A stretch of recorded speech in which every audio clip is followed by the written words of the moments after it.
As the great Buddha once wisely said, "The mind is everything, what you think you become."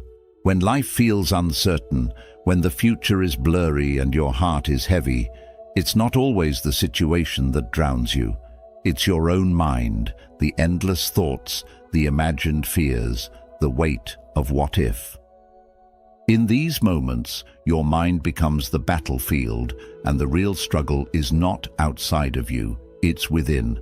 But Buddhism offers something rare in today's chaotic world, a way back to stillness, even while the storm rages on.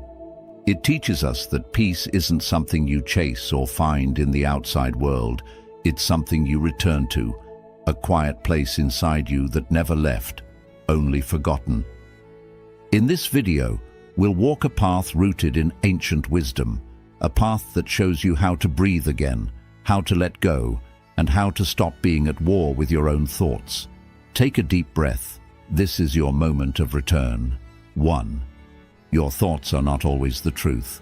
One of the most powerful teachings in Buddhism is that your mind is not always your friend. It doesn't always tell the truth. In fact, the Buddha often described the mind as a wild monkey, jumping from one fear to another, constantly making up stories based on fear, insecurity, and past pain. When you're going through hard times, your thoughts can become especially loud and convincing. You may hear things in your head like, "I'll never make it," "I'm not good enough," "Everything is falling apart." But here's the truth. Just because you think it doesn't mean it's real. Thoughts are not facts. They are mental habits, patterns your brain has repeated over time, often rooted in fear, not truth. Buddhism teaches us to become observers of our thoughts rather than believers in them. Instead of getting pulled into every negative thought, you can take a step back and simply notice it. Imagine your thoughts as clouds in the sky. Some are dark and heavy, some are light and fluffy, but none of them stay forever, and none of them are the sky itself. You are the sky, your awareness, your presence, your inner stillness. That is your true nature. The clouds are just passing moods, so when a worried or fearful thought comes, practice saying, "Ah, that's just a thought. It's not who I am. It's not the full truth." Take a deep breath. Let it pass without reacting to it. This practice, called mindfulness, is like learning to sit beside a rushing river without jumping in. The more you recognize your thoughts as temporary and separate from your true self, the less power they have over you, and slowly you'll find a quiet confidence growing inside, one that no fearful thought can destroy. 2. Focus on the present, not the prediction.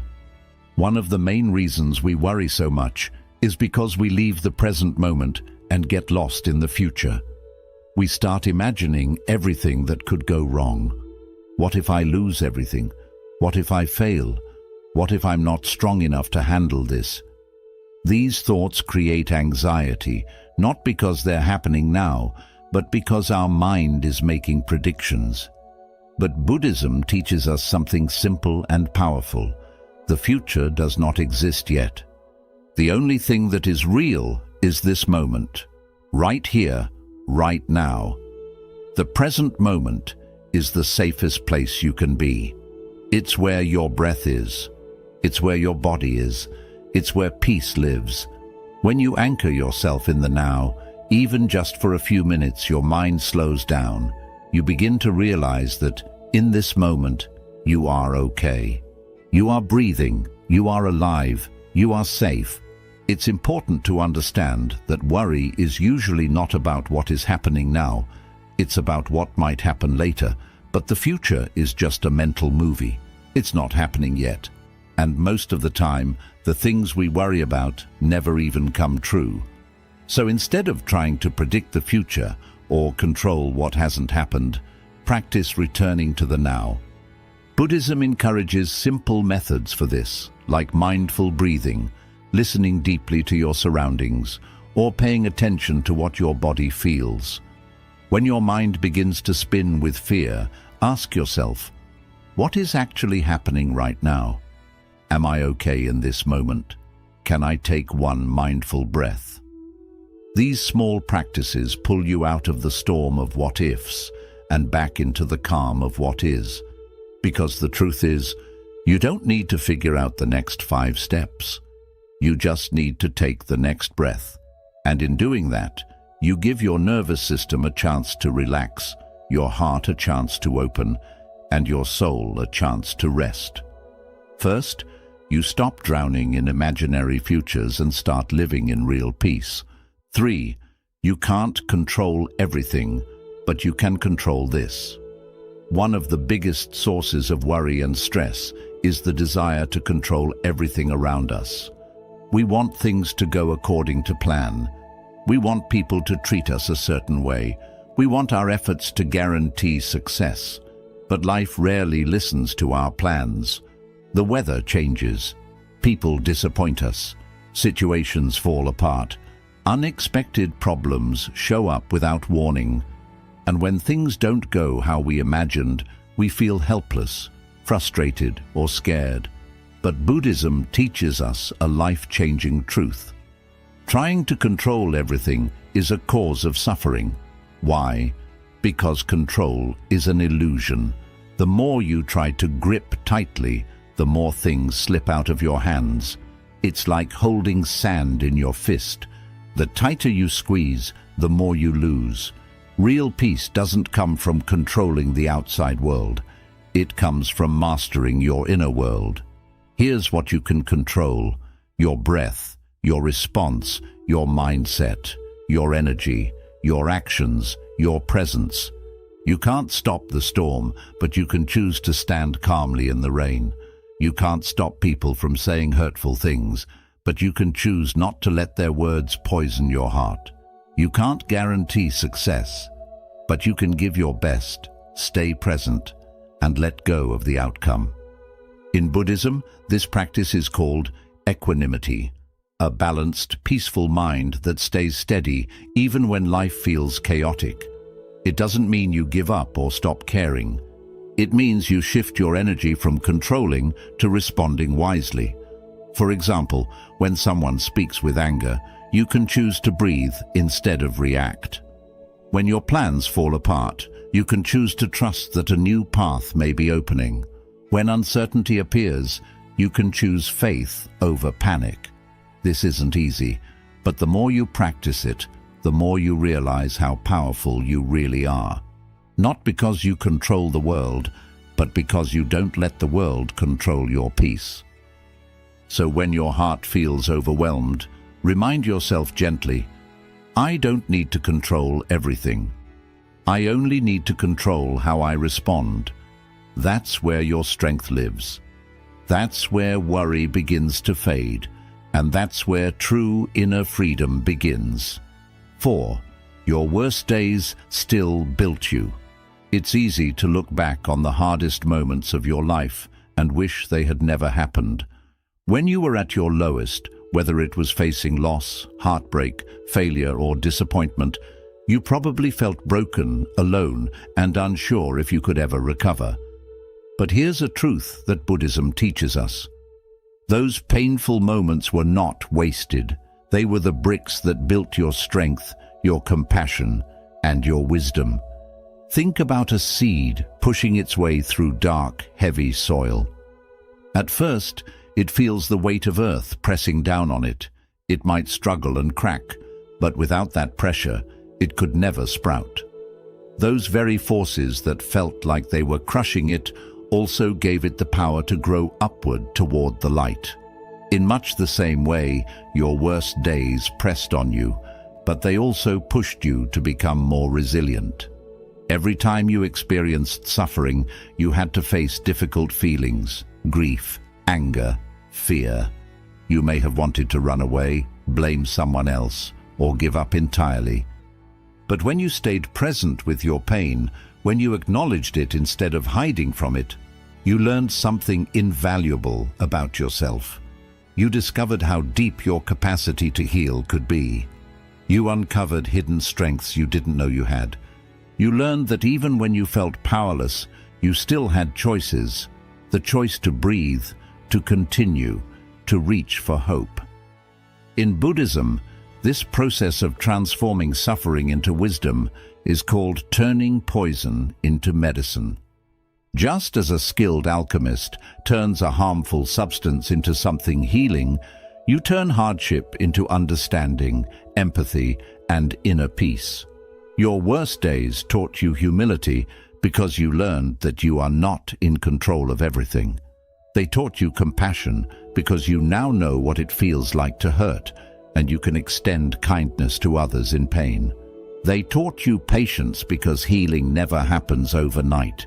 And they taught you gratitude because when you finally emerged on the other side, you saw life's simple blessings with fresh eyes.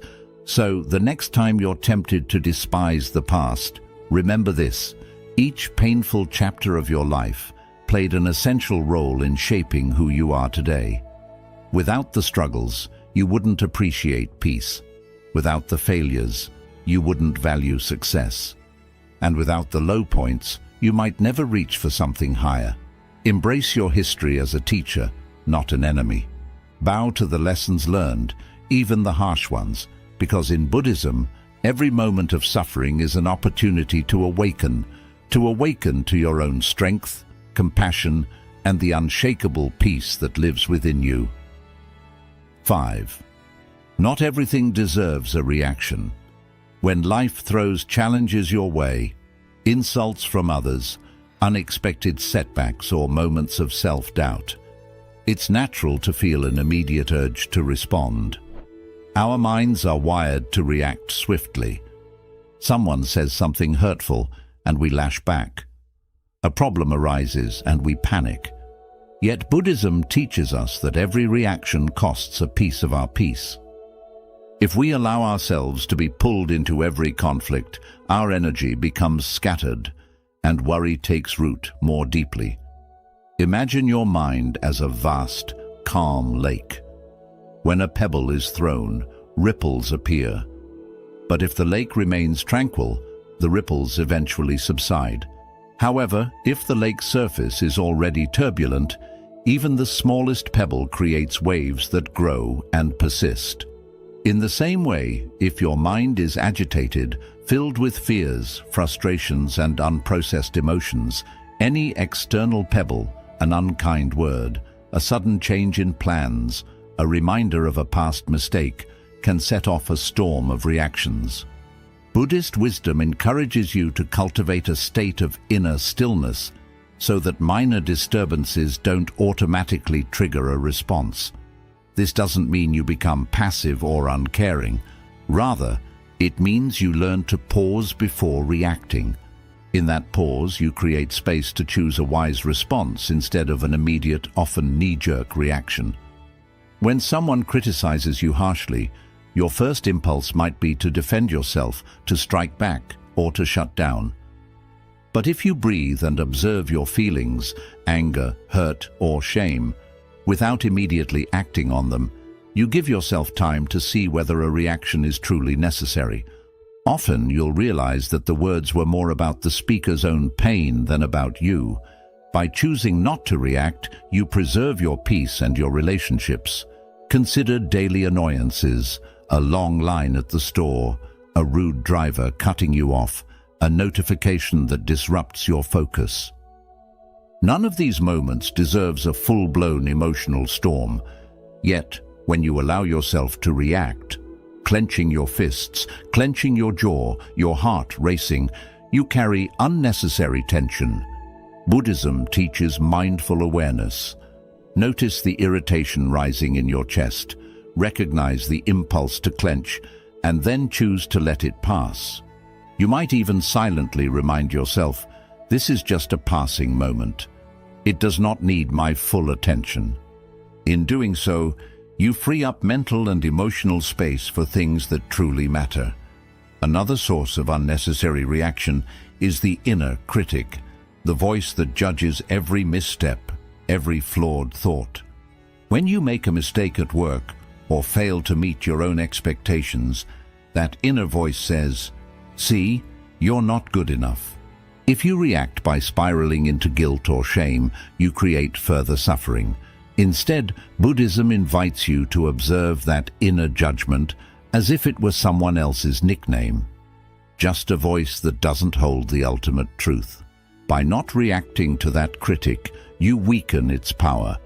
You discover that self-worth isn't defined by every fleeting thought or error. Not everything deserves a reaction, because most disturbances, both external and internal, are temporary. They flicker in and out like passing clouds. If you practice remaining centered, you realize that reacting to each one is like trying to catch every cloud in your hand. You end up exhausted with hands full of mist. The practice can start small. The next time you feel anger swell, place a gentle hand over your heart. Take 3 deep breaths and let the sensation settle. You might say to yourself, "I acknowledge this feeling, but I do not need to act on it right now." Over time, this pause becomes a habit.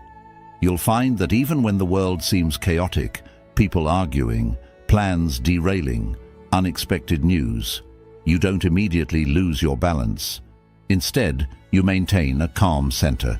Worry begins to lose its grip because you're no longer fueling every fear with a reaction. Ultimately, Buddhism teaches that true wisdom lies in discernment, knowing which things deserve your attention and energy, and which things are merely passing disturbances. By refusing to react to every impulse, you conserve your inner resources, you protect your heart from needless pain, and you create a steady foundation of peace that even the fiercest storms cannot uproot. 6. Reframe the problem as a path. When you're in the midst of a crisis or struggle, it's natural to see the challenge as something to be avoided or defeated. You may feel trapped by circumstances, believing that the problem is a dead end rather than an opportunity. Yet Buddhism offers a radically different perspective. Every difficulty you face can be a gateway to growth and awakening. Instead of seeing obstacles as roadblocks, you learn to view them as signposts pointing you toward deeper wisdom. Imagine walking through a dense forest and encountering a fallen tree blocking your path. You could stand there frustrated, convinced that your journey is over, or you could walk alongside the tree, discover a small opening beneath its branches, and continue moving forward. In that narrow gap, you might notice new plants, fresh sunlight filtering through the leaves, or a hidden stream you never would have seen otherwise.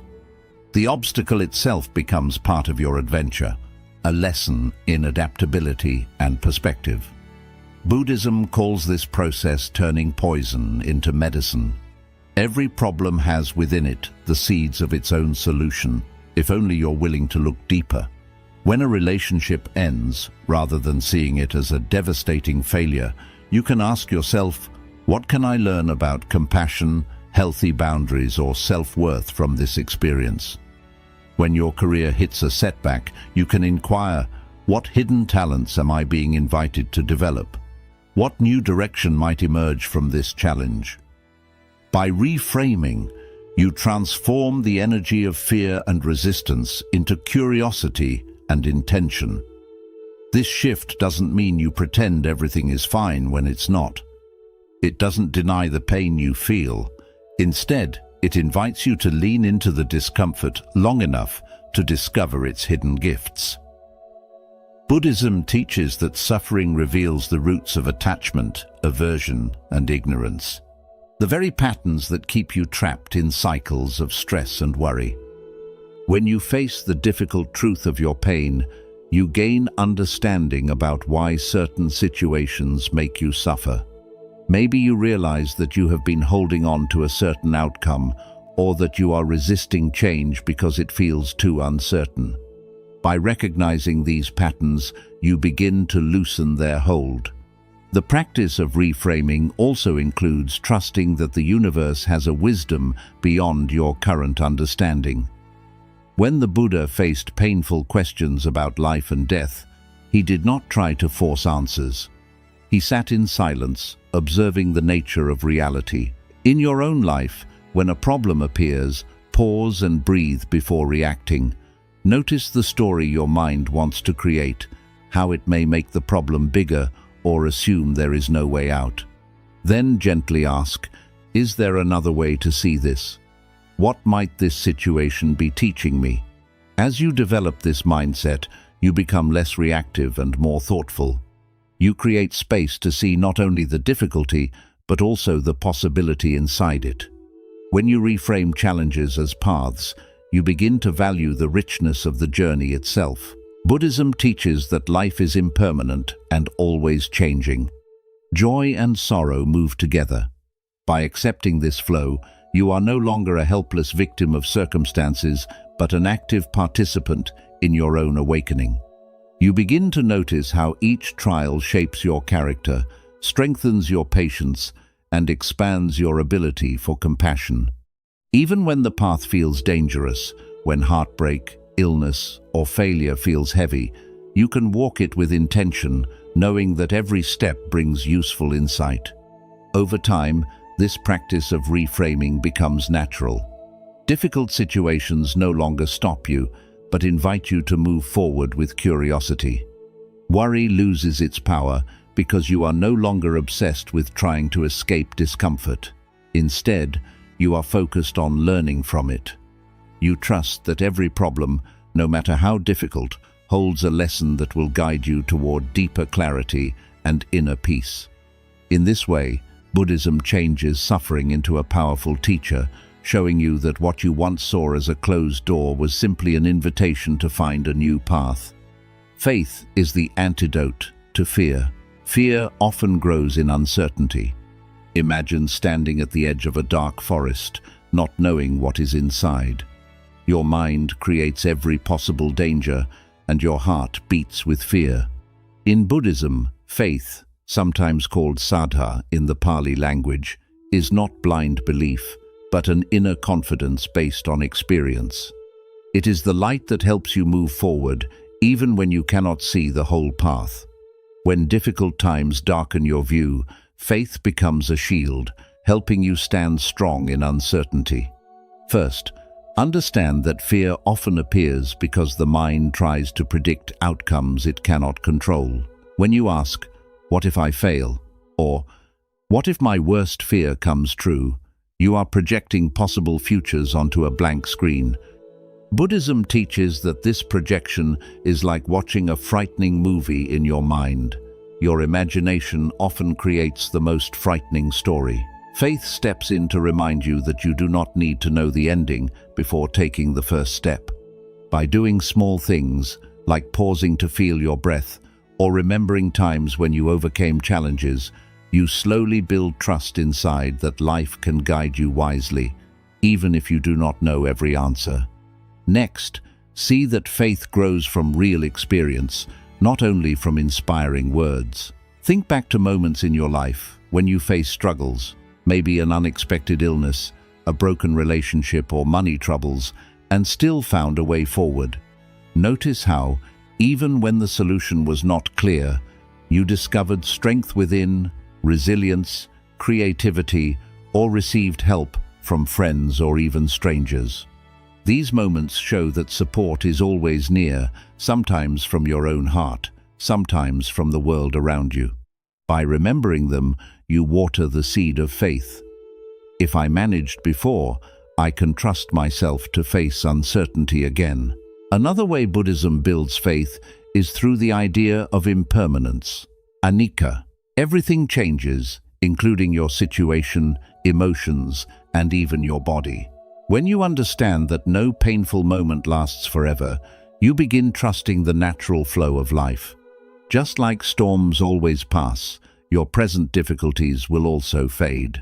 Accepting this truth does not mean you give up. Instead, you see that both good and bad times come and go. With this awareness, you can rest more peacefully in the present, knowing that today's fear will not stay forever. Faith also grows through community and the guidance of wise teachers, whether from scriptures, meditation guides, or supportive friends. In early Buddhist communities, people came together to listen to the Buddha's teachings and share their experiences. This shared faith reminds you that you are never alone in your struggles. Others have walked similar paths, found healing, and discovered peace. When you hear stories of monks who stayed calm during crises, or of practitioners who changed pain into compassion, it plants a seed in your heart. If they managed it, maybe I can too. These examples strengthen your belief that change and healing are both possible. Buddhism also teaches that faith and effort always work together. Faith is not about waiting for miracles, but about actively taking part in practice. Even one sincere breath, seen as a step in meditation, can deepen your trust. When fear holds your mind, you can remind yourself, I trust that by returning to my breath, I will find clarity. Each time you do this, every moment you choose mindfulness instead of panic, you make the bridge between fear and faith stronger. With time, that bridge becomes so steady that fear no longer controls you when uncertainty appears. Think about how faith changes your relationship with fear. Instead of seeing fear as an enemy to fight, you begin to see it as a guide, showing where deeper trust or wisdom is needed. When fear arises, pause and ask, what is this fear trying to teach me? It may reveal hidden attachments, quiet worries, or forgotten dreams. Faith allows you to meet that message with curiosity instead of avoidance. You may discover that beneath the fear lies a longing for meaning, a need for connection, or a wish to live in harmony with your true values. In this way, faith becomes the medicine for fear, not because it magically removes all anxiety, but because it teaches you to respond differently. With faith, you notice fear is there and still choose to move forward. You trust that each breath, each moment of awareness will give you the clarity you need. As faith becomes deeper over time, you will notice that fear slowly loses its power to freeze you. Instead, it becomes a gentle reminder, encouraging you to gather your strength, call on your inner courage, and step with confidence into the unknown.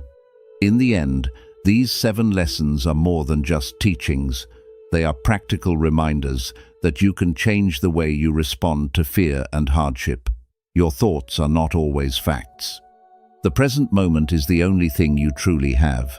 You may not be able to control everything, but you can always choose your response.